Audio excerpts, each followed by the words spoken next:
The following is a presentation of the Radio Misfits Podcast Network.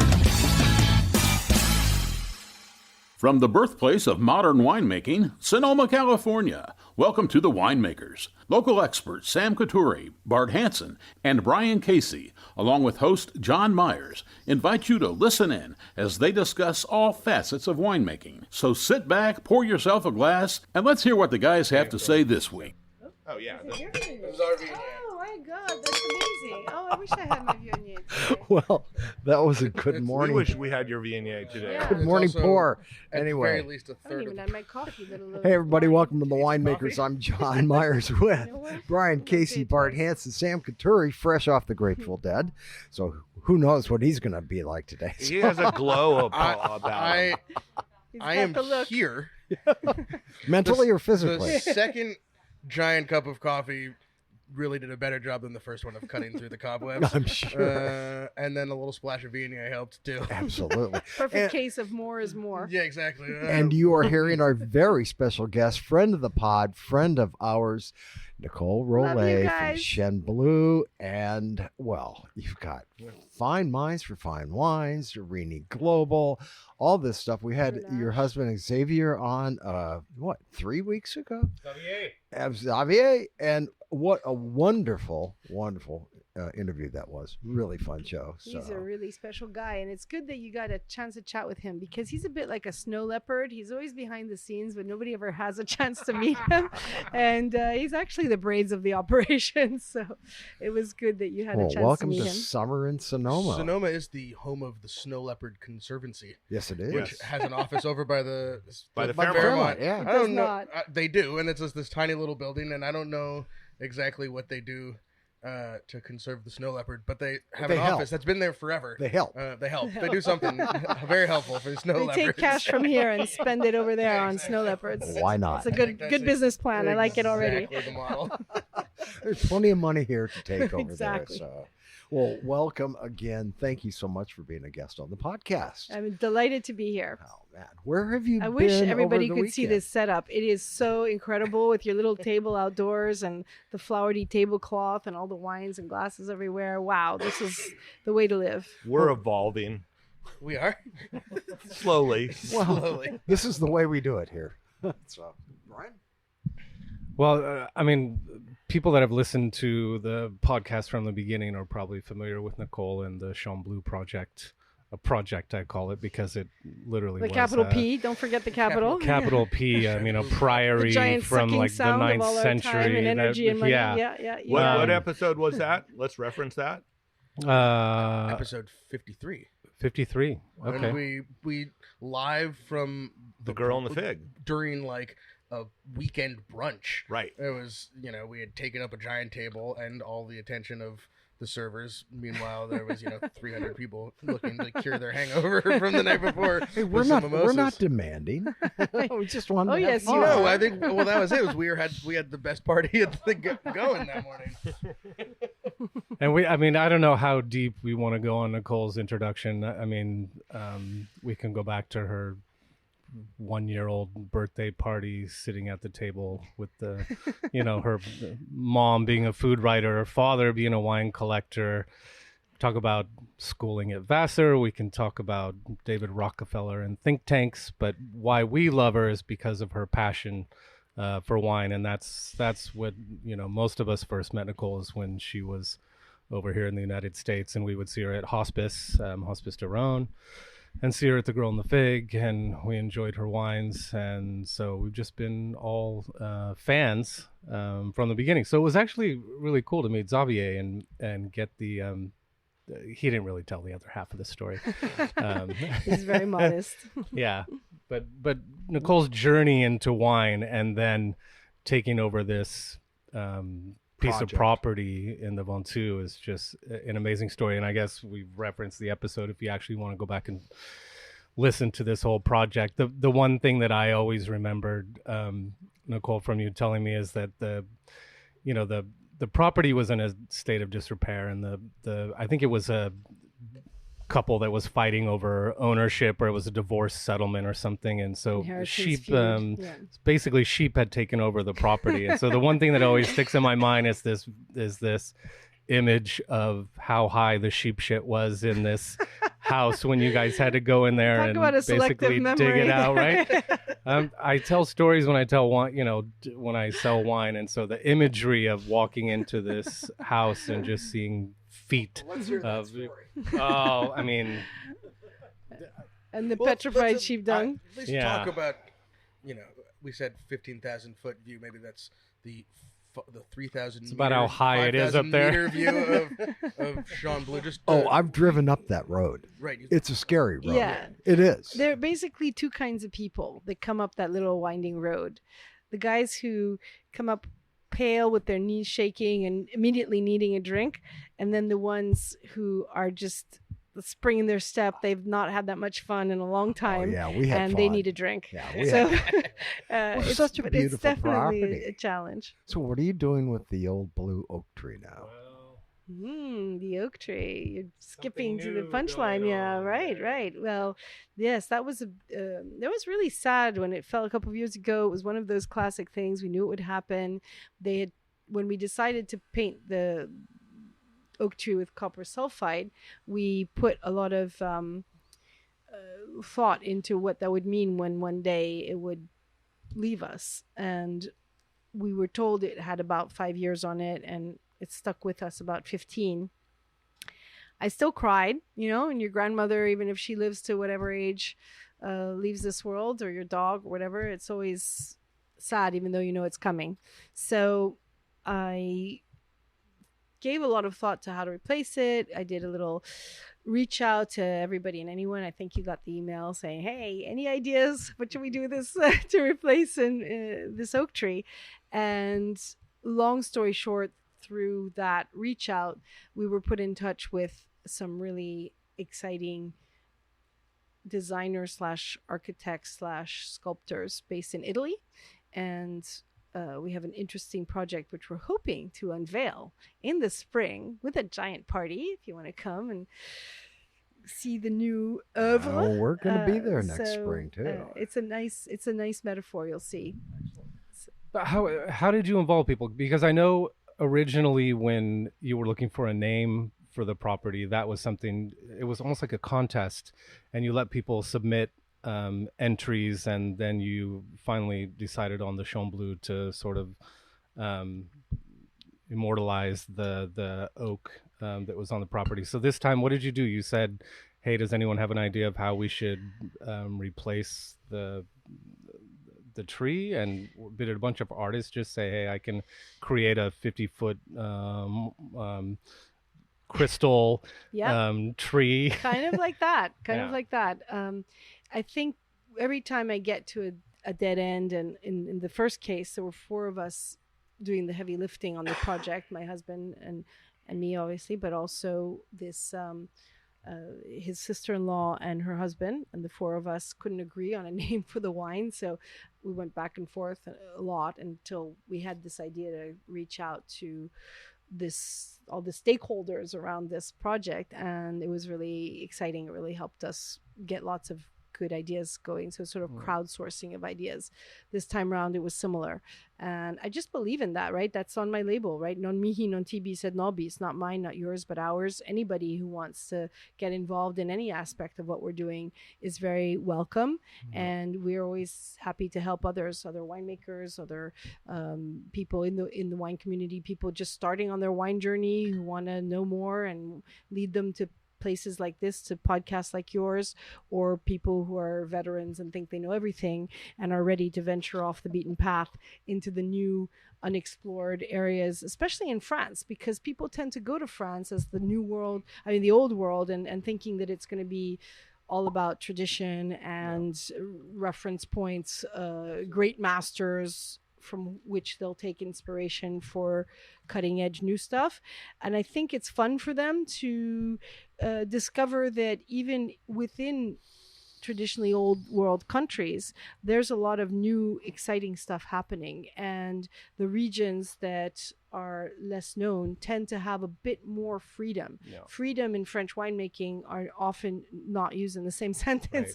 And so the ability to work in a traditional area but in a relatively non-traditional and more experimental ways is, I think, a really exciting space, because it creates a tension, a juxtaposition, a contradiction between elements that don't often come together in the same place. And that is always, in any art form, a space that's very creative and very challenging. And on the winemaking side as well, I think having the tension in the winemaking between being very far south and very, very high up, and all the contradictions that come from having that, the big, the fat, the opulent, and then on the other side, this kind of elegance, finesse, restraint from the altitude. That also is where I tend to gravitate. I like complexity. I like new stuff. I like respecting the past, but experimenting and finding my way through that maze of what do you keep from what's already there, and what do you where do you innovate, and what do you change. That's a very exciting space, which is personal, right? Other people are very happy, safe in their traditions with their boundaries and all the rules and regulations that come with French winemaking and all of that. And other people love sort of, starting from scratch and just throwing everything against the wall and see what sticks. But that's not where I am. But you guys were also lucky that you weren't put into a box because specifically of the region and the geography that you were in. You weren't. And sort of intersect a lot of different areas, right? Can we do the just for those who who haven't gone back to listen to episode 53 yet? Exactly. To the best you can describe it without a map, in a non-visual medium. No, that's a challenge.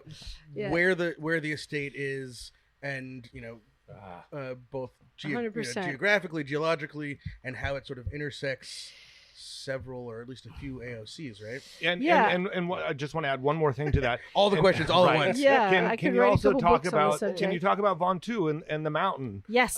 Because Ventoux, as we learned last year. From the last hospice last year, that was a great panel you guys had. Oh, I'm and glad you all came. Those wines were so aromatically beautiful. Oh, the Ventoux, yeah. I mean, it was awesome. So. Well, I'm glad that we're sort of starting to get the word out and change the hearts and minds of people, because that France is a bit of a caste system that way, and people think they know more than they often do about what's better than what and why it is that way, when in fact they often haven't really tested that in blind tastings and other things. So we're actually in the foothills of the Mont Ventoux, which, as many people know, in district terms, it's part of the province of Provence. It's the northern province called the Vaucluse. But as you also know, the wine map in France doesn't often match up with the province map, which is not true in many other parts of the world where,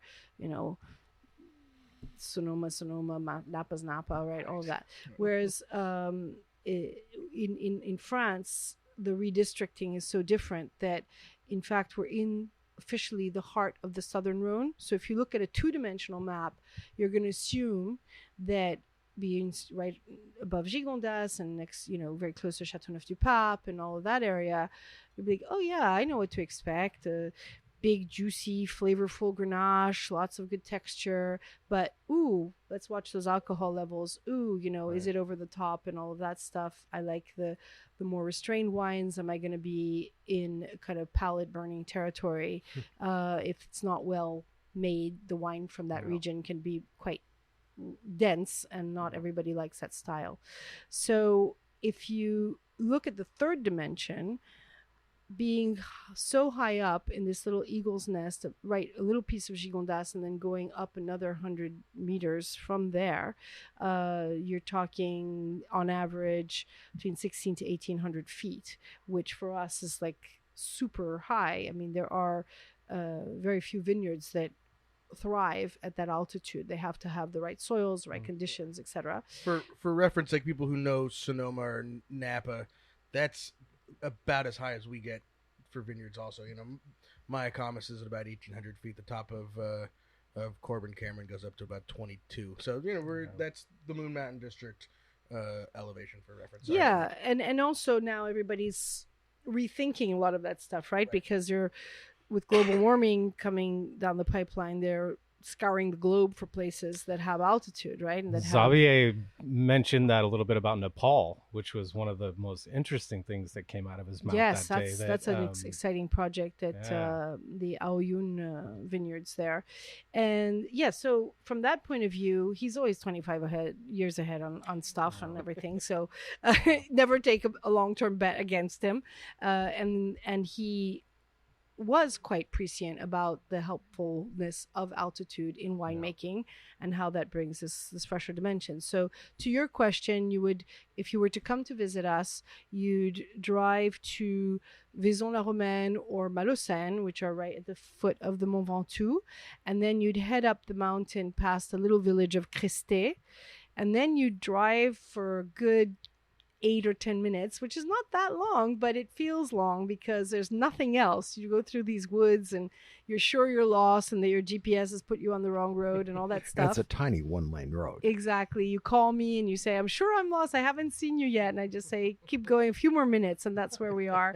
And you'll find us in the heart of this UNESCO Biosphere Forest. So when I'm at the property, which is this 9th century priory, I just look out in every direction to forest, with the exception of one side which looks down onto the valley, and you see Vaison, and the northern view is all heading that way. So we have no neighbors. We're above the pollution line, and it's unbelievable when it comes to biodiversity and natural environment. I'm happy that everybody started to plant hedges and bring in animal corridors and all that, but this is the other way. This is woodland with a vineyard, and not the other way around, which has influenced our work very much since the beginning. That's something that I've heard more and more of, actually, when people talk about regenerative farming, is having trees on property is like a super important aspect of vineyards now. And even having trees close to the vineyards, and even I've seen vineyards where the trees are actually in the vineyard. Well, you know, it's interesting because you find that in Europe, right? We don't find it here. And there's a vineyard that I sourced some grapes from a while back over on the east side, and it had these walnut trees growing in the middle of it. Oh, what a mess. Well, no, but it was Zinfandel. And so Zinfandel tends to, want to burn in the hot sun, and it threw some shade on some of the stuff. It always got ripe. And then the first thing the new owners did, they came in, they cut down all the walnut trees. No. It was a shame. Hopefully that's going to be very much frowned upon from now on, because people are really getting the hang of that stuff. And they're seeing what happens when they don't go down that route, because it's not even ideological at this point. For a little while, it was very subjective. And of course, you and your family have been pioneers in all that really important work and have done such a great job, Sam, educating people about the importance of those things. But it took a while to get people to listen, right? I mean, it's even now it's a bit of a challenge. 40 years to be an overnight success. Yes. I mean, monocultures don't work very well. That's right. And everybody's kind of backpedaling. It kind of reminds me of that scene with the coyote and the roadrunner, and the coyote kind of rushes off that cliff, and then suddenly they're like, yikes, and they try to backpedal. You realize you're in the air. I think that's a metaphor for where everyone's going to be going soon if we don't change our ways. I just watched that documentary, Eating Your Way into Extinction. If you haven't seen that one, you should put it on your short list along with Kiss the Ground and Biggest Little Farm and all those ones that are so important about bringing to general public the understanding and the awareness of what happens if we don't change our ways and if we don't move faster than we are onto regenerative agriculture. And I'm a big fan and I consider myself friend of Mimi Castel, and there's a bunch of us on the regenerative viticulture front that are really trying to bang on pots and pans, but unless there's going to be a Hollywood movie or something, it's going to be hard to get people to well, actually, one of the things that came out of this Iranian meeting that we had here in Sonoma a couple weeks ago was the interest and need for something like that to help move the dial. Call 'em Otherwise, it's going to be too late. So anybody listening to this who has any interest and contacts in that world, we're putting together a really interesting group, a bunch of top people from Sonoma, people from everywhere, have some very exciting people with film and wine experience, etc. We want to see if there's a way to quickly get the message out before it's too late. And it's not just viticulture, we know, it's also agriculture. Right. But we also know that viticulture is one of the few windows that the general public is interested in looking through. And we have a voice of B2C. Everybody else wants the farming stuff to be kept to the middlemen. And we, with wine, have the opportunity to get people to know and to care. And so that's going to be exciting. So definitely anybody that you know or anyone listening today, just get in touch with me. We have a really good group coming together and a big project. Yeah. And to get back to the property, one of the most, I mean, what you guys did when you came into the property, and I mean, I think you looked at maybe 15 years it was going to take to get that vineyard back to where you sort of wanted it to be. And you brought in amazing people. You brought in Zelma Long. You brought in Philippe Combi, which is why I opened up this, because I wanted you. I'm so happy when I saw that you opened À Deux Têtes. Yeah. I was so thrilled, and I was going to start off with a little toast to him, because he's obviously very sorely missed by so many of us. We can still do that. And let's have a little toast to Philippe, because he was a great man in every sense of the word. And he was so helpful and so influential to us at the beginning. As was Zelma. Zelma was incredible. Zelma is an extraordinary person. Has she been on this show? She has, right? No, we haven't gotten her yet. Okay, I'd like to get her and her husband both. I'll help you rope them in ASAP, because they are living legends, and what she's done for wine in general, not to mention just wineries like Chene Bleu, who had the privilege of working with her from the beginning. Just having Zelma come with her high standards and her worldview and assess the very sort of early stage tank samples of those grapes on her maiden voyage to Chene Bleu 1 million years ago. That was probably, we had almost finished the vineyard renovation. We spent 12 years just renovating one vineyard. This is not like, oh, let me put my finger in the air. It would be fun to have a vineyard. Let me buy something and start making wine and slap some fancy label on it. And, this is exactly the opposite. It's, make sure that everything is on a really rock solid foundation. And to your question about geology, it is unfortunately a little bit too rockly solid, because it's right on the edge of this tectonic plate, right, where the bottom of Europe has smashed into the top of Africa and pushed the edge of the plate with subduction on its side. And you have Jurassic, Triassic, Cretaceous, all these very ancient soils, and very little topsoil, because it's on the mountain. There's lots of erosion. And so we're stuck with these incredibly painfully angular stones, the vineyard vomit stones, backbreaking work. Best crop every year, right? The rocks you pull out of the vineyard by weight crushes anything. There you go. Yeah, we got that. And exactly. So we do it all by hand. It's a huge pain in the, and as a result, it takes forever to plant new stuff. Now, the old stuff is doing great, because once the vine tendrils make their way to those subterranean water tables, they are set for life. And our old Grenache is going strong. It's like almost 80 years old now, and it's just full of piss and vinegar. So that's fabulous for the old stuff. But we've lost several hectares when we've been unlucky with our plantings and specific weather conditions, which is also very hard when you're restoring stuff, as you would know.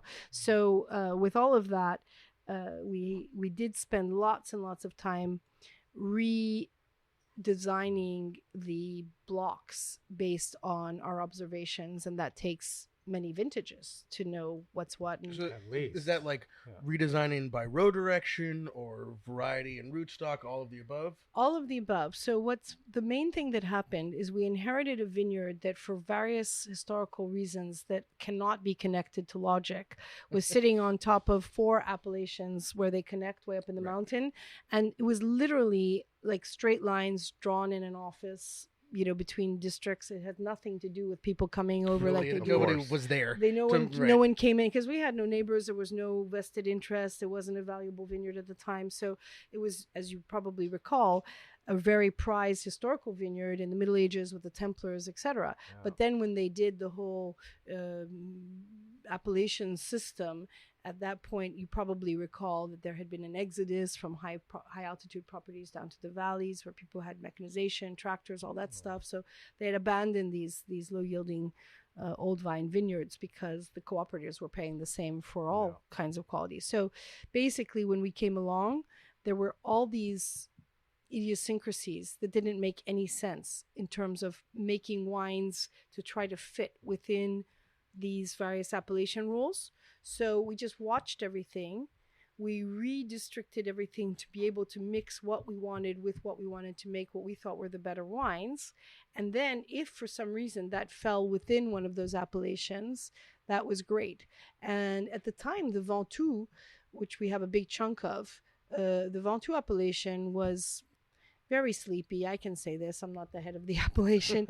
It was perfectly lovely people, but they had grown up in such a caste system. They had been brainwashed into thinking that they were just, cheap and cheery imitations of Côte du Rhône, which was a cheap and cheery imitation of a Châteauneuf-du-Pape. And it was kind of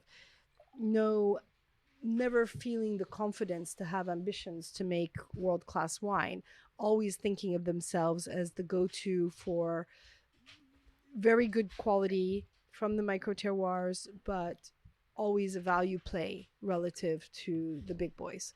And then that's where a lot of the big négociants would go and source their wines and all of that. So there's a whole dynamic to keep them in their place, quality-wise and price-wise. They weren't supposed to try to elbow their way into the almost like Lodi subset. for us, right? Where it's Totally.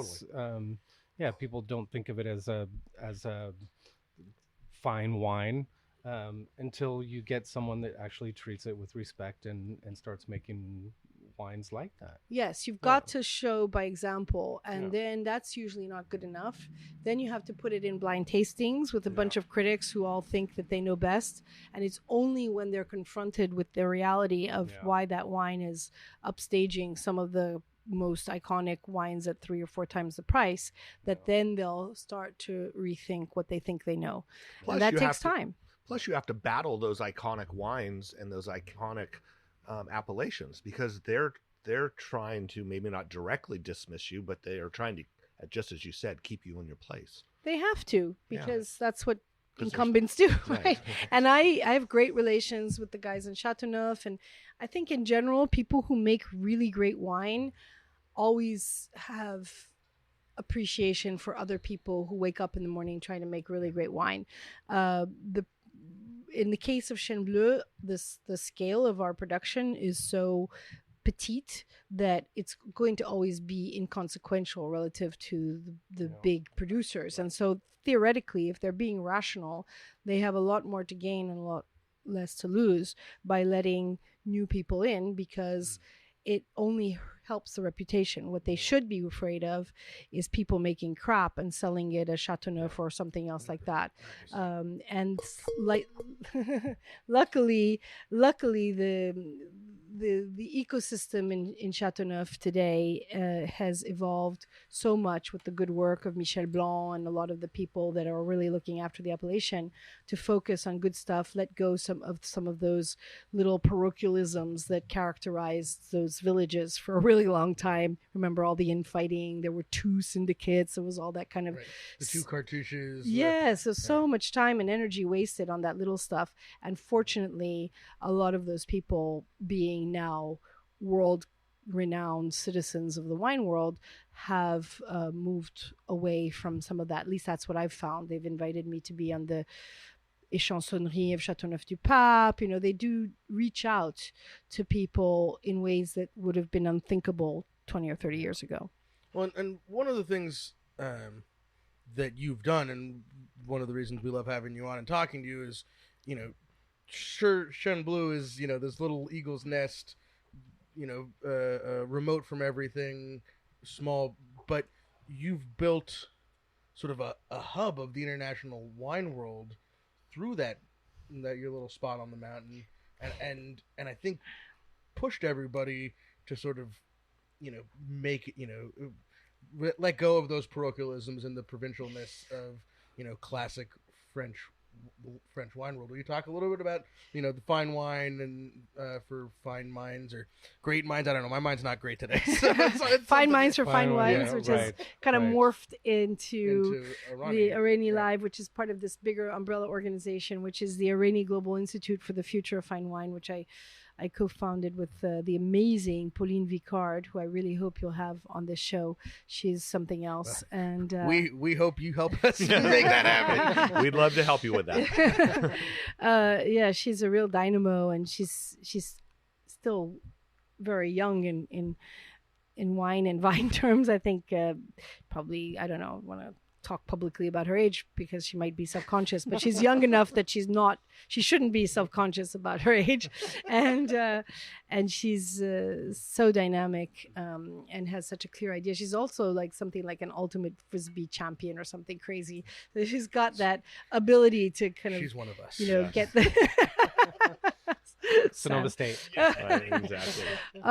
But anyway, so the point of all of that was to create a safe haven for people to have those conversations that transcend all the daily energy that is put in, and I would argue probably has to be put in, to say, my wine is better than their wine, and my region is better than their region, and my wine country is better than their wine country, and all that stuff. And we have all the systems in place with the appellations and God knows what, and importers and whoever, to do the short-term competitive stuff, to put lots of energy into scraping a few basis points of market share away from God knows who. But the idea is that every field that I've seen be successful for the medium and long term also develops in parallel to the stuff we need to do to pay our rent, a place where people can come together, set aside all those short-term competitive pressures, and share big ideas and, magic wand, this is what we would want the wine world to look like, to ensure that we're all pulling in the same direction to raise that bar. And one thing you see a lot is that the fields that don't do that don't have a collective vision, that don't share best practices, that don't have those conversations both kind of formalized in roundtable discussions and informally as well in the right context, to be very creative and brainstorm and work together and collaborate. And those are the professions that are absolutely shoved to the wayside. The fact that wine has been around for so long, we would argue the second oldest profession in the world, wink wink, is that it's like the chicken and the egg thing. I'm not sure which came first there. It is ending up that there's, in my opinion, too much complacency about why that makes us entitled to continuity of relevance in a cultural or economic setting. I think that if we're not guardians of the changing environmental truths of our profession, if we're not guardians of the legitimacy in terms of quality of product, but also communication of that quality, because we are still wasting lots of time waiting for clients to come to us and spend all their time and energy getting to know how wine works, when obviously the people listening to this podcast have already crossed that barrier. They're already drinking the Kool-Aid because they think it's interesting and exciting to know more about wine. But how are we going to get those new generations to engage with everything we're doing? And if we don't ask ourselves tough questions, we're never going to get there. So one of the secrets to Arani, and I hope this is what I can contribute to the wine world, having transferred indirectly from other professions, is we always make sure that like 30 to 40% of the people participating in discussions, whether they're at the think tanks or in any other things that we do, are not from the wine world, so that we don't have an ecosystem. So we're not all sitting around self-congratulating about how great our products are and how wonderful our winemakers are and all that jazz, when in fact it's rearranging deck chairs on the Titanic. And we're not understanding how other people see us and what they like and don't like about how we do what we do. So I think those conversations are important. When they started, they were just important, but I'm going to say now they're urgent, and I'm going to fly the flag for all the environmental stuff that needs to happen fast. Yeah. So who are those I think people? we're heading off the cliff like the coyotes. Yeah. So who are those people? Like who are those people that you want to be there? Is it literally anyone who shows interest, or is there that 40%? Yeah. Who makes up that 40%? Yeah. Not in the wine industry. Yes. So if you notice carefully in the title of Aureni, it's the Global Institute for the Future of Fine Wine. It doesn't say wine, and we can get into a whole conversation about why that is and what constitutes a fine wine, and Well, I like Hugh Johnson's description. That's a great shorthand. Wine worth talking about. That's just open enough and just true enough to get by. If you want to get into forensics, we can get very animated about that. Descriptions. And if after a few glasses of fine wine, the conversations can get very meaningful. Yeah. But in essence, all fine wine will be affected by a bunch of different variables and levers that we've tried to isolate as best as possible. It may not be an exhaustive list, but the first one is obviously what happens to wine in general. So regulation, for example, if the Surgeon General or somebody wakes up in the morning and decides to ban all wine as being poisonous to health, fine wine will be just as affected as the next guy. Then you have things that have to do with environment, which will affect a lot of people, including fine winemakers, global warming, etc. But then there are things that are specific to the fine wine universe. For example, fine wine is purchased by people with purchasing power. Where's that going? What's the future of geopolitics? 10 years from now, who's going to be ruling the roost? Who's going to have the disposable income to buy or trade that stuff? That doesn't affect the supermarket wine or whatever. You're going to have a future of technology, which is really interesting, how wine and technology are going to interact in a world that's going to be dominated by all that. NFTs or whatever, one could argue, is also specific to fine wine, etc. The future of culture in general, millennials, Gen Zs, all of those people. What's happening in the art world? What kind of art is being appreciated? Probably that's going to have a knock-on effect on how we define what constitutes a fine wine, etc. We can be here all day. If you're interested in those topics, if you're the kind of person that has the kind of intellectual bandwidth to go beyond just what's in your bottle and how it tastes and how it was made, then probably Aureni is a great resource. You can join as a member, you can listen to a bunch of free stuff, and there are podcasts and there's white papers and all sorts of things. But the idea is to be complementary, not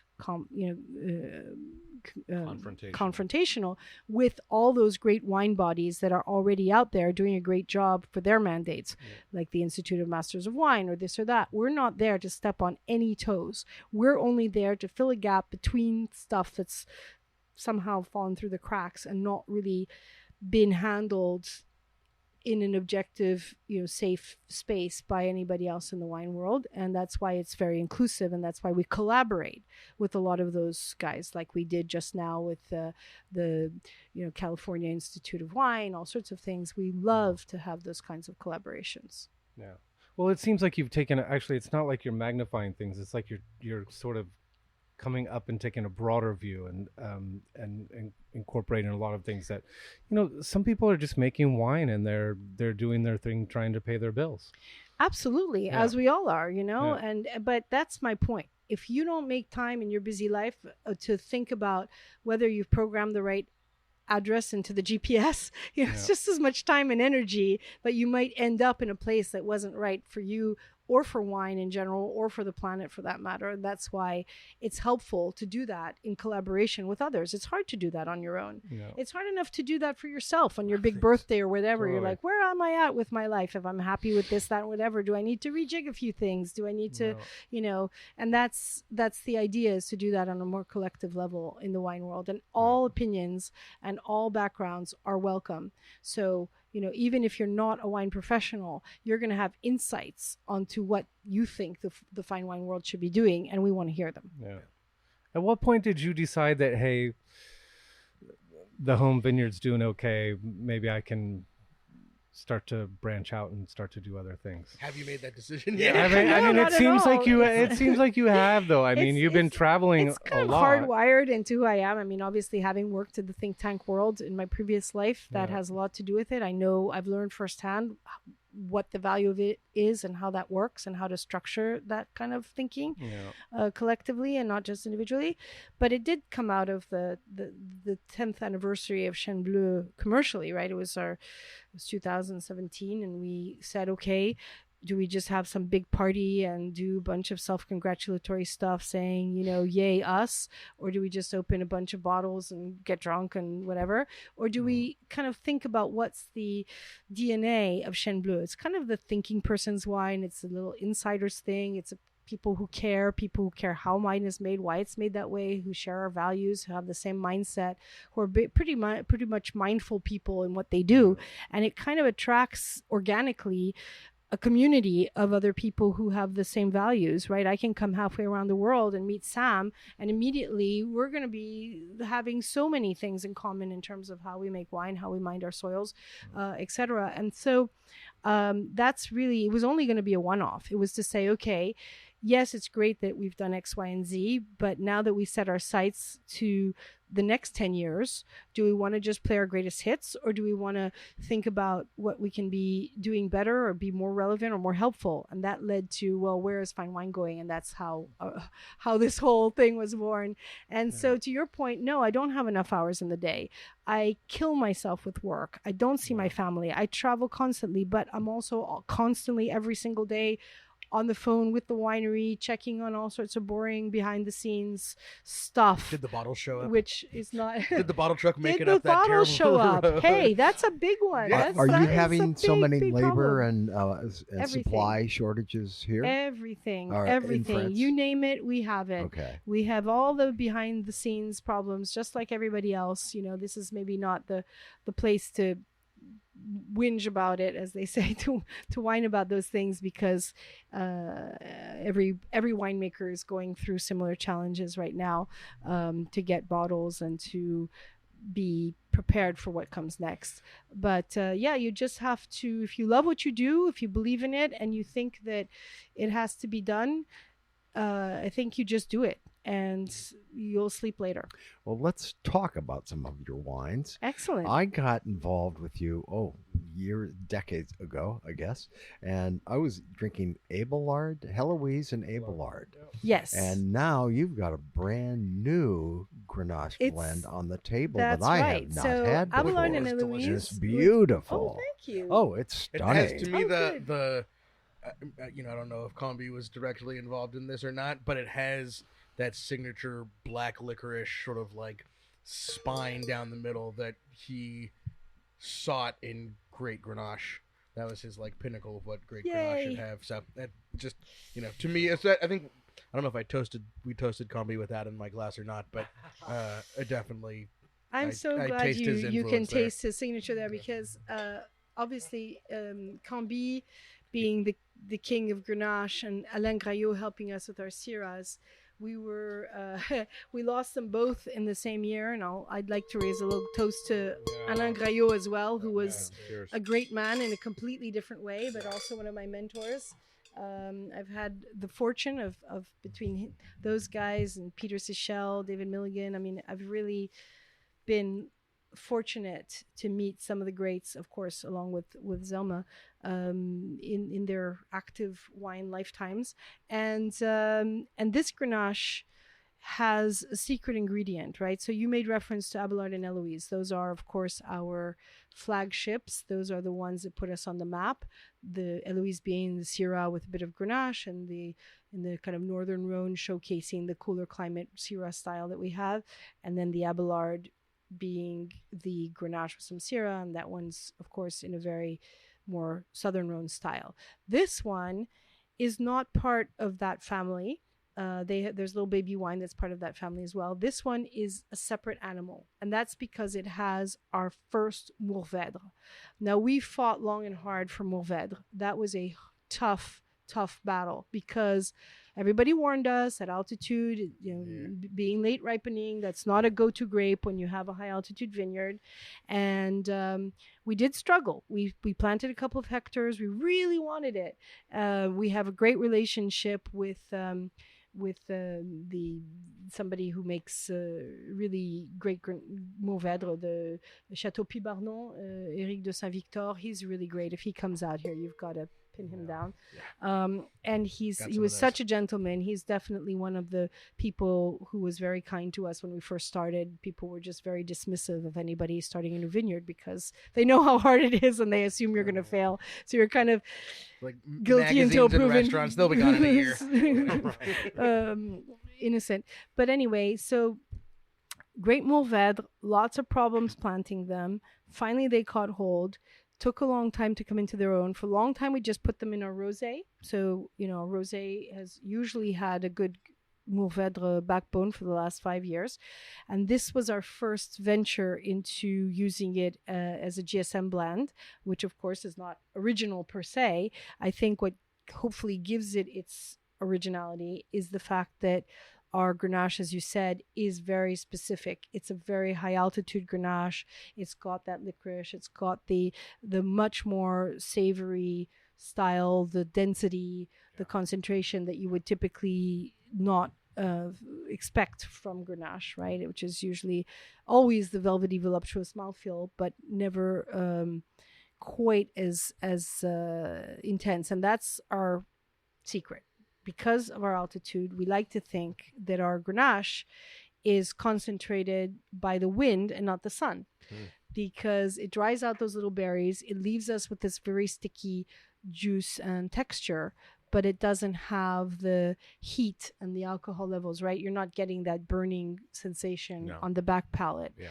And in this day and age of all these hot vintages that I'm sure you've seen go by, not having the over-the-toppiness on the alcohol is very, very helpful. I don't know. I just invented a word. I invented Grenachista, and I actually added it to the Urban Dictionary. If you look it up, and you look up Grenachista, you'll find my definition in there. If you're surfing the web. How was the weekend for the plants here, Sam? I mean, 100 degrees. It's been so off this year. Much needed, honestly. Like, obviously it's a hot weekend. It was a hot weekend, but even on the hottest day, we had a little fog in the morning. And then you had the morning when it was like 80 degrees at 10 o'clock up on the top of the mountain. But these vines, especially after all the rain that we've had and the cold spring, they kind of needed some of that to snap out of vegetative growth and start producing fruit. I was actually thinking about our Mourvèdre. There's a vineyard that I went into around the corner from my house, so I can walk the dog to it. And 2 weeks ago, the Mourvèdre was set, and the Grenache was still in like mid bloom. That's nuts. Which is just that's crazy. Totally crazy. That is so nuts. I've never heard that ever. It made no sense to me. So, point being, we need these weekends of this week is going to cool down a little bit and then get hot again at the end of the week. We complain about it. We note the strangeness of the weather that is, global warming related.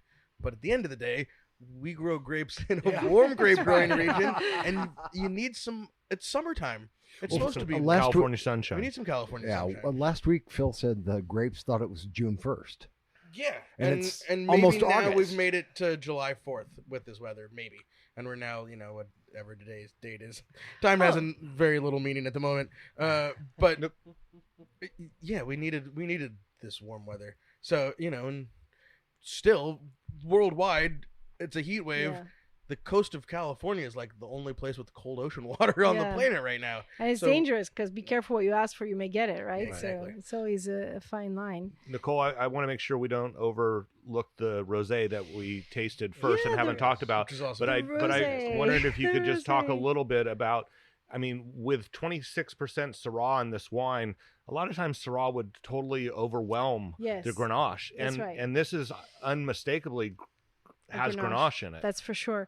And again, it goes back to having this Northern Rhone style Grenache, the Syrah. The Syrah at altitude is going to be so much more like what you'll find in a Côte Rôtie. It's going to have the restraint, and so it's going to be there, happy to hold its place as a support. Cast as opposed to your usual fatter, bigger Syrah that you'll find in hotter climates, which is going to have to beat its chest and get lots of attention onto itself. Right? It's definitely an alpha grape, so unless you have a very specific terroir, it is going to take over. Awesome, thank you. I think probably an obvious question. This can't possibly be a field blend, right? You got to pick these three elements at different times on the property to be able to make this wine. Yes. So I'm glad that you raised that question because I think it is a stylistic characteristic of our winemaking. We are super naturally driven and hands-off in the vineyard where we have all the great biodiversity, our amazing sustainability project where we're doing tons of stuff with bees to show how they can make better wine, blah, blah, blah. All very exciting. Okay. I thought that was just the... No, sustainability. Well, I don't know, bees. Sam wasn't here for the podcast, but when Xavier was talking about bees and then how people don't necessarily correlate grapes and bees because of their self-pollinating. They're self-pollinating. But Xavier had go back and listen to that podcast. It is fascinating. You can when he totally talks about geek bees. out on not just bees, but bees and wine, just because vines are self-pollinating, but they still have to pollinate from one plant to the other, which is where the bees come in. So it's a bit of a misnomer from that point of view. Anyway, it's a whole topic unto itself. But very exciting stuff. Also the role of bees and pollinators in spreading indigenous yeasts and a study we've done on that if anyone's interested. If you want to get super geeky on all that stuff, bring it on. But going back to the bigger picture, in the winery, we tend to be super precise and disciplined. This is not natural wine. We're not just throwing it all into a tank and see what happens. This is a lot of premeditation of thinking about.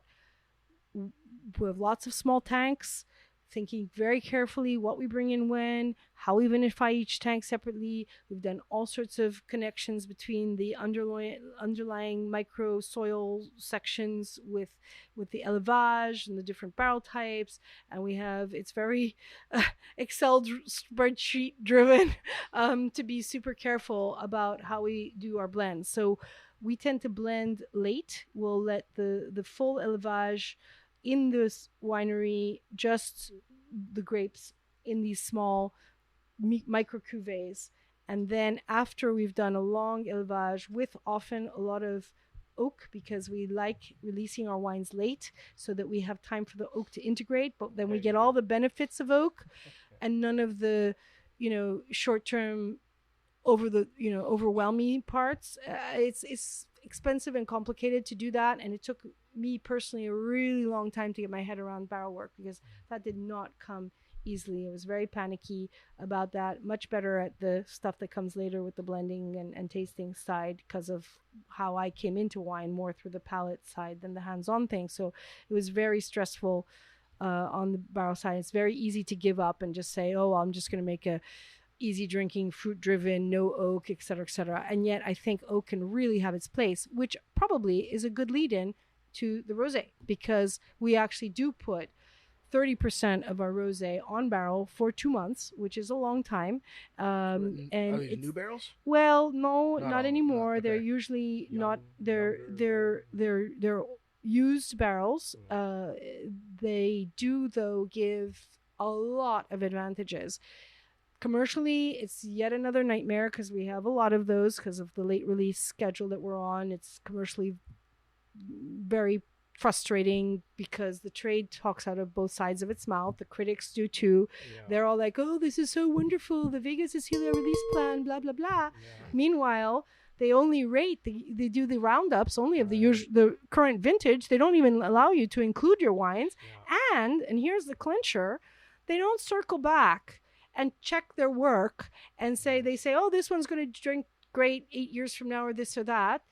No. Do they ever go back and do a retrospective to see how those wines are actually doing in relation to the points that they gave, etc.?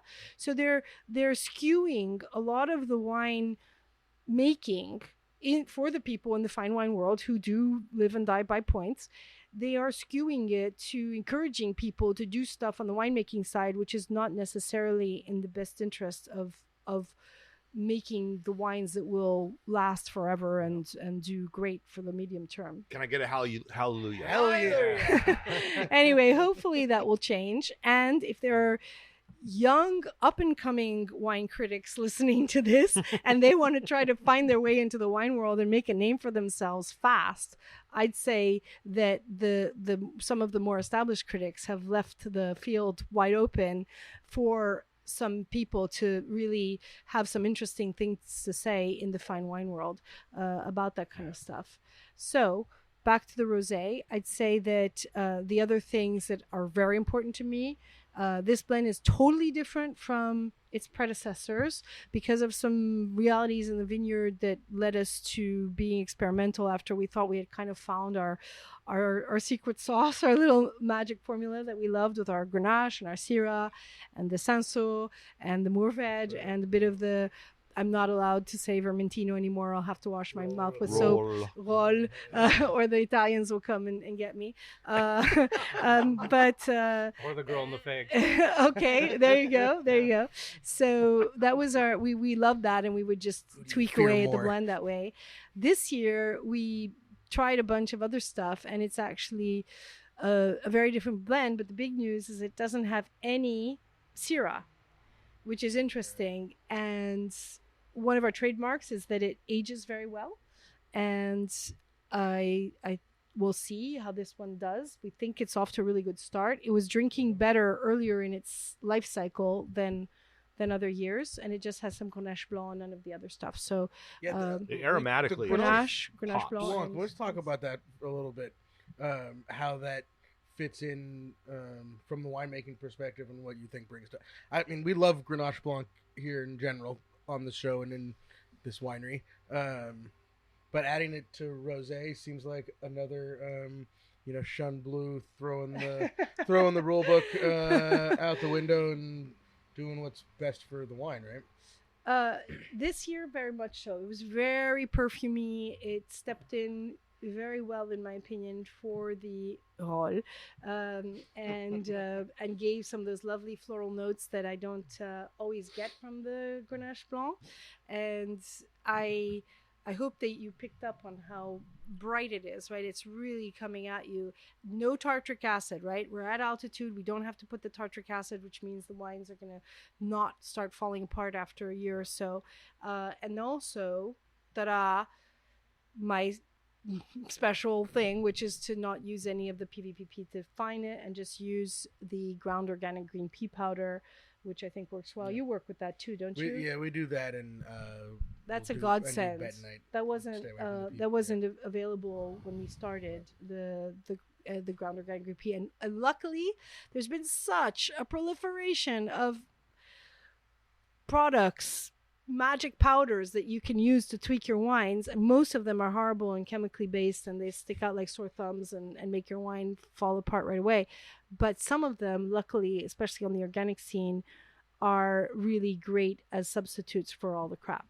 Yeah, it's really the stuff Can I on say the crap on organic the radio? side. Yes. You can say worse than that. And Okay. will you just for those Did I people just- out there that don't make wine, will you guys just explain what you're talking about when you're talking about the PVPP and using bentonite or smashed organic dried peas, or what is the reason for using those?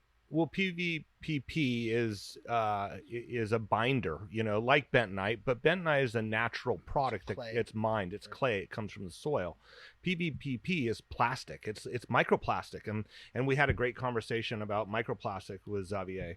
Enough already. I mean, what's it going to take? And, and seriously. the ocean. I tell you what, Yeah. I can still taste the PVPP Totally.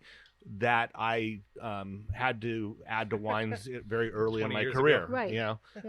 And it's just nasty. It's But nasty. it helps bind things that are unwanted in the wine, whether Yeah. it's And proteins or specifically, tannins. yeah, specifically with white wines and rosés, where clarity is highly valued, and so people put things in there to make them clear, when just a little bit more attention to detail in winemaking, Absolutely. and you can use a whole lot less of things that are way less bad. Or nothing at all. natural things, I mean, whether it's milk or bentonite or the dried peas, And the dried peas, keep it vegan. Got to take care of the vegans, Bart. Also, yeah, I think it's important to.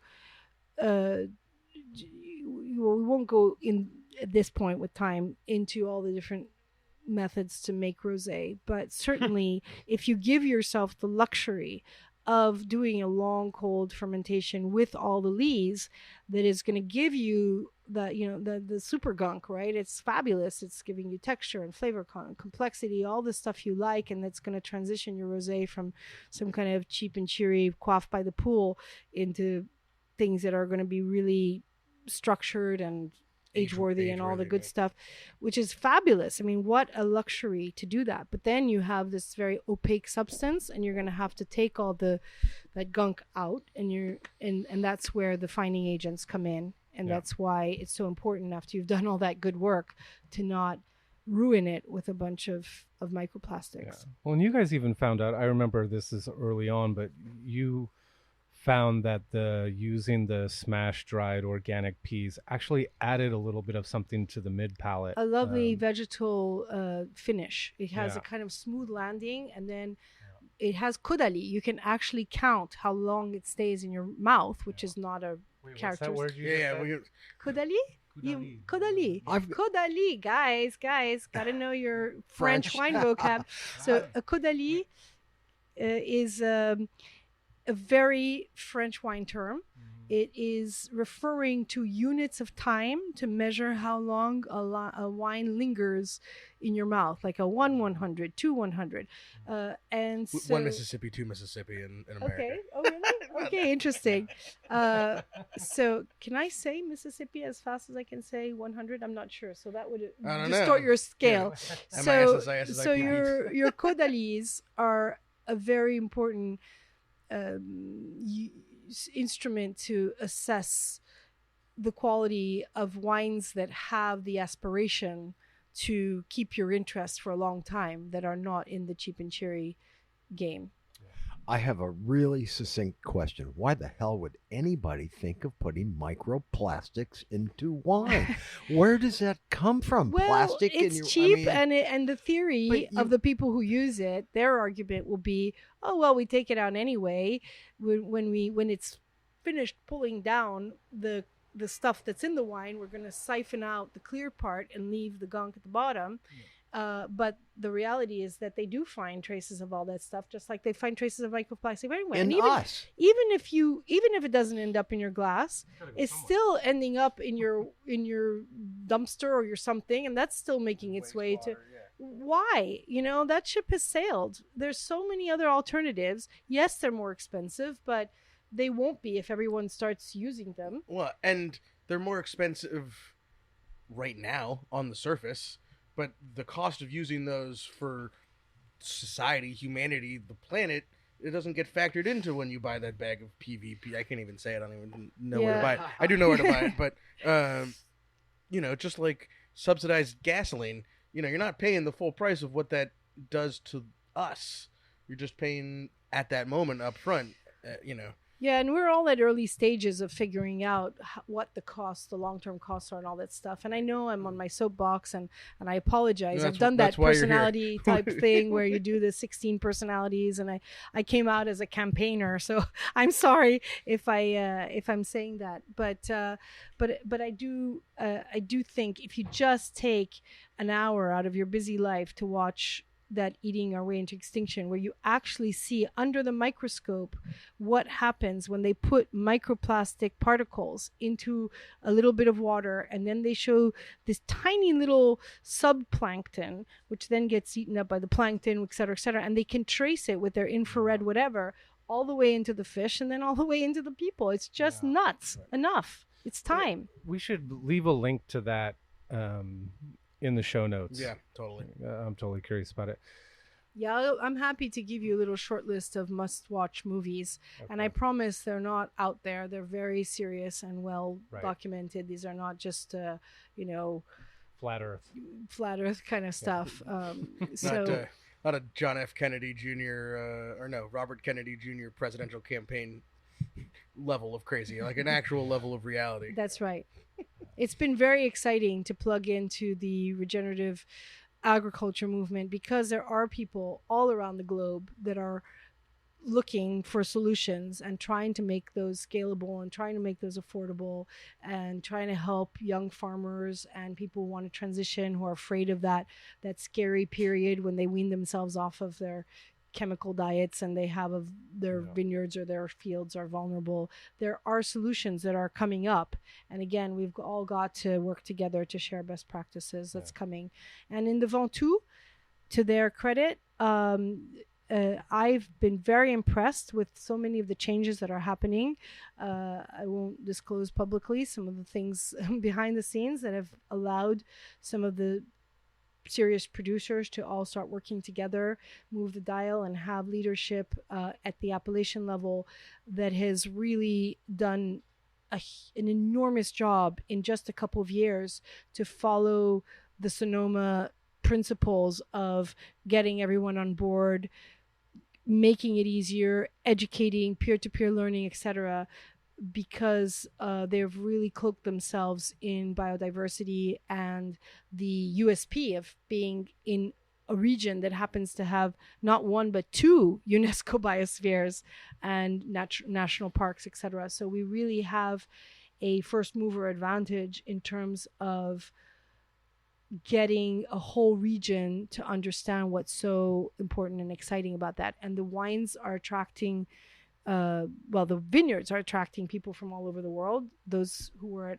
Hospice du Rhône saw that we have like 24 different nationalities of young winemakers who can afford to buy cheap land there, which they can't buy elsewhere, and have amazingly exciting micro terroirs that haven't been polluted by generations of chemicals. So again, anyone who's looking to set up shop in the world and wants to join, it's a bit like the Brooklyn of France in that sense, where you can come and buy some vines and buy now because you won't be able to in 5 years, right? And put in while fixing stuff up, and it's not going to be easy or cheap at the beginning, but the upside is pretty unlimited. Yeah, your sense of urgency has been raised since the last time I saw you. I mean, your energy so level right. is Listen, different. I'm from Manhattan. What did I know about biodiversity, right? I had my pigeons, my cockroaches, a couple of squirrels, and the odd rat. And now I'm in the thick of things because, and I know that all of us, like Sam, who are behind the scenes making wine every day, we see what's out there, we see what's happening. And even if we didn't start off as ideologically motivated about this stuff, you see the difference. If you try it, just try it. You're using your chemicals, you have your little habits, take a little piece of your land and try doing things differently and put in some cover crops and stop using the chemicals and wait and see if you like what comes out of it. And I'm pretty sure that you'll convert. Well, that's the bottom line of all of this. I mean, the urgency climactically as a species on the planet is well founded, but at the end of the day, the reason why wine is the place where we can make these changes and show the world these changes is doing these things also makes the wine better. you taste it in the glass. Of course. And if you taste it in the glass, then all the rest of it, falls in line. At least in my brain today. Anyway, Right. There's not a lot of lines in my brain today. They're all kind of squiggly. But Shout out to Bill Walton. shout out to Bill Walton. He said, anything Phil wants, he gets. But that's why, the regenerative farming with Tablas Creek and now other wineries, getting on the regenerative organic Ding, certification. ding, ding. How did you do yeah. that when you tink when you... Right. I mean, And Jean-Charles Jason Boisset, and I know Yeah. Morgan Charles- Twain Peterson. Oh my God, I love him I so mean, much. you guys, Those yeah. are such good guys Yeah. because they're really good on a human level as Yeah. well as what they're doing for their wines and for winemaking more generally.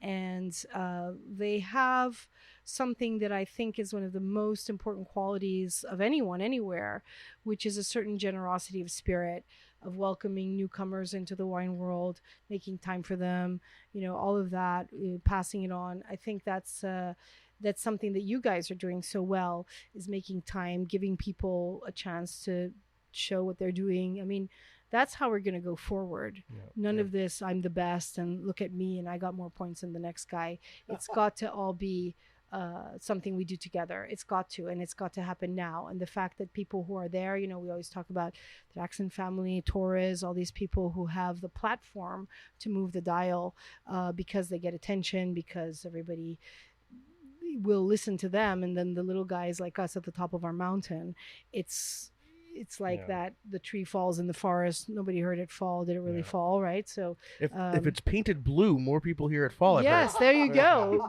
Many people have come to see the fallen oak tree, and I hope you're going to come and see the new one. Come stay with us. We do have a hotel. We do have a really great tasting room and all sorts of fun, tourism stuff. We won the trophy for best this and that in France and all that It's a stuff. beautiful We spot. have to. Really We have quite to. nice. I want the best this and that No, trophy. You have to. You have to, because if you're small and in the middle of nowhere, no one really cares if you live or die, right? If I close up shop tomorrow, will the wine world even notice? Probably not. Well, Whereas with those we'd guys notice. say stuff, and when those guys do stuff, people do take heed. LVMH, let's do a shout out to them. The fact that they're making all this noise about regenerative soils and World Living Soil Forum putting their money where their mouth is. Just the fact that they want to talk about that and that they are talking about it in a very public way, good on them, because we can always find fault with something they didn't do right or they talked out of both sides of their mouth, or we can embrace the fact that some of the bigger players are really getting behind this stuff and have the reach to change hearts and minds faster and better than the rest of us. Yeah. And sometimes it's about the infrastructure. I mean, it's getting people of that size on board so that you can create roads for smaller people to jump onto. I mean, we're going through that with Conscious Container with the reusable bottles. It's, more of us want to do it, but until someone larger comes along, and then they can spend a little bit of money that we don't have to spend on it. And then, as soon as you see Kraft macaroni and cheese in Costco, you go, oh, we made it. Organic Kraft macaroni and Organic cheese is Kraft like, macaroni. you're like, Hey, oh, finally. Look at General Mills, Yeah. General Mills has done such a great job. So my hope is that when I come back here in whatever time it is, and we have conversations about these same topics, because they're not going away anytime soon, we're going to have an even longer list of people to celebrate and raise a glass to, because we're hoping that that's going to become the norm and not the exception. Yeah. Well, And I in the love meantime, the positive, aspirational podcasting that may it be so. May it be Yeah. so. and the wines, as always, are amazing. Well, Um, can we do quickly, like, if you're listening, how you find some Chene Bleu in So, your life, how you get some wine in your life? if you live here locally, you can get them at Sonoma's Best. So Todd Jolly, he's a fan of And Chene he Bleu. ships to some places, I think. He will definitely ship to you. And then the Girl and the Fig, obviously. And I know, Nicole, you're meeting with Dan Chapman at the Fairmont tomorrow. So that will, I had the rosé and the, I don't remember. Was Alio, that the Abelard? white? Maybe it was, Yeah. no. It was, I think Oh it was my the God, Heloise. Alio, I love Alio. But Apparently, there's a Viognier that we need to find. my And- two whites, high altitude Rhone whites not to be sneered at. No. I think the Viognier, maybe Find I them. tried at hospice. I don't know. It was one of those Find wines them, that I pour them. would seek out, but wasn't able to track down. I don't think Gotta they make a lot splash of at it. it in the first 17 seconds of Yeah. the grand tasting, or it's all gone. Yeah. What do you think about moving? Are you going to go up to Walla Walla for hospice? I just saw that. Yeah. That's going to be exciting. Yeah. If I mean, you don't can. seem to fear travel at all. So. Well, I don't have a Which- choice, right? I Yeah. mean, who's going to come to me if I don't? Yeah. If I don't tell them who we are, what we're doing, they're never going to find their way to the top of our mountain. I'm still Yeah. amazed at how many people will come all the way to Châteauneuf-du-Pape and all those things, and they don't go off the beaten path and they don't try Yeah. to see what else is out there. So yeah, I think it's exciting to Yeah. take Hospice on the Rhone, on the road, Yeah. Yeah, that Rhone on works. the road. Run on the road. And that's a it. And bumper if sticker. anybody Yeah. wants to find our wines, I'd say the quickest is to just get in touch with me, Nicole.Rolet at chenebleu.com, and I'll always connect you with whoever is near you. But also, you can take a quick peek at just Googling stockist Chene Bleu, and there's a link to a PDF. And also, I spend all our time and energy making a Google My Map, which can have some useful geolocated Oh, zooming cool. in to see Yeah. who has what where. That's brilliant. But that's rarely, hard to keep up to date. We all know Yeah. how the wine world works. And if you work at restaurants, Wilson Daniels, Laurie, who happens to be the rep here, and Joan Stagnero are always Oh, the happy to trade is come pour a splash, amazing. To be able to work with Wilson Daniels is a huge privilege. They are Yep. superb organization, and that's true that the trade is in good hands with them. What have we not asked? Well, we'll save it for, another 150 episodes from now. And we'll, Okay. No, maybe 250 episodes from now to come back. Hopefully we don't have to wait that long. Nicole. No, please come back more often. I love it here. It's a great part of the world, and you guys are great, and what you're doing is great. And I'm so happy coming back and seeing how much you've moved the dial in the last couple of years, how many subscribers you have and followers. You're clearly doing everything right, because you wouldn't be where you're at if it weren't the case. So I You can can fool only some of the people some of the time. congratulate you on your good work and your passion and your follow through. Well, we're having fun. So That's for sure. you're doing a great job, and I love Thank you you. guys. Thank you. very much. Appreciate that. Any shout outs, Sam?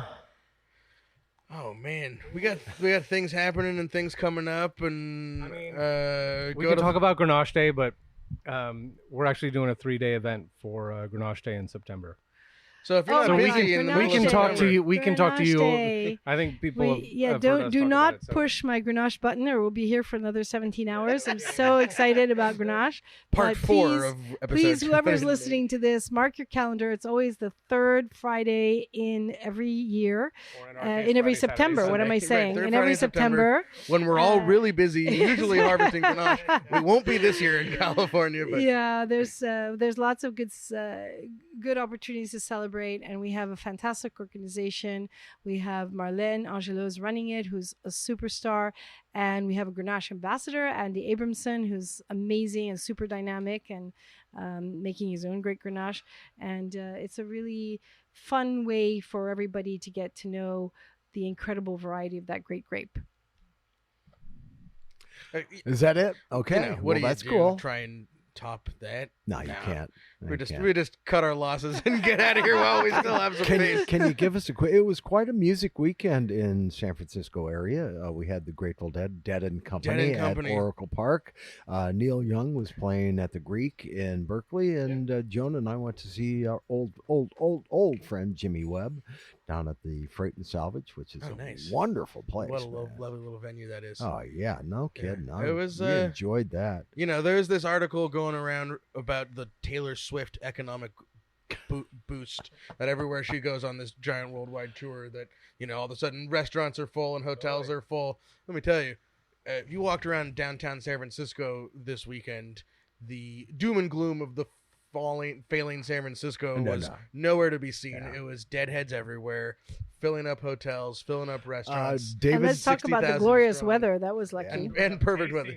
Filling up tasting rooms, right. David Aguilar and Roy Blumenfeld played with the Barry Mountain Band in Union Square You on know, Saturday afternoon, this which is is a- perfect. Peter Album from Big Brother. That's and, awesome. Yeah, No, this it's was great. This Music was weekend. a great weekend to be in Northern California. Absolutely. Drinking As long too as you much. could beat the heat, drink too much, have a little too much too fast, but Well, we'll get there. All things in moderation. including Unfortunately, moderation. listeners, we get to go to lunch with Yeah. Nicole. We got to get out of here. We have a lunch reservation at the Girl down and the at Fig. the Girl and the Fig. The So- girl in the fig. We love our girl in we our fig. saw Sandra this morning. It was so nice. So No one should come to Sonoma and not go to the girl in the fig. absolutely. And I guess that's my last shout out, which is that behind the scenes, the fact that Wines of California and Henry Comfort and the amazing people behind the Sonoma wines, that they put their money where their mouth is, sponsor stuff like Areni, get the top people from around the world to come to stuff like that, and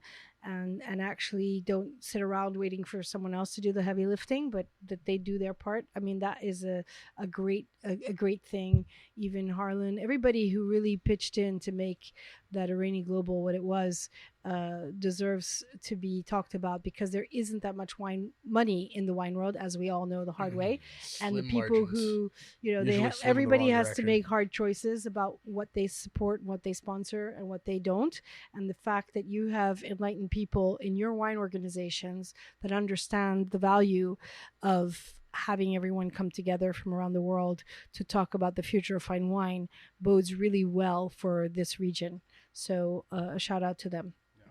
Well, if you leave this with one thing, it's the future of fine wine is it's an existential discussion. It's about our existence and our future, and we got to take my dad's grandkids, 3 generations at a dead show on Friday night. But that's what we're talking about is, what is the fine wine world that Althea and Hudson are going to inherit? Are they still going to be able to do this Yeah. in 20 or 30 years? And one of our projects is called Define Fine Wine. A lot of people have strong opinions of what a fine wine means to them, and we'd love to hear those opinions. Get in touch. We're making kind of a hologram of what fine wine is through all of that and compiling it all. It's going to be a really fun project. Yeah, mind blown. Right, I got nothing. Just All smoke right, and everybody. mirrors. Thanks for listening, and we are indeed the winemakers. We'll talk to you next week. Thanks. Yay! Yay!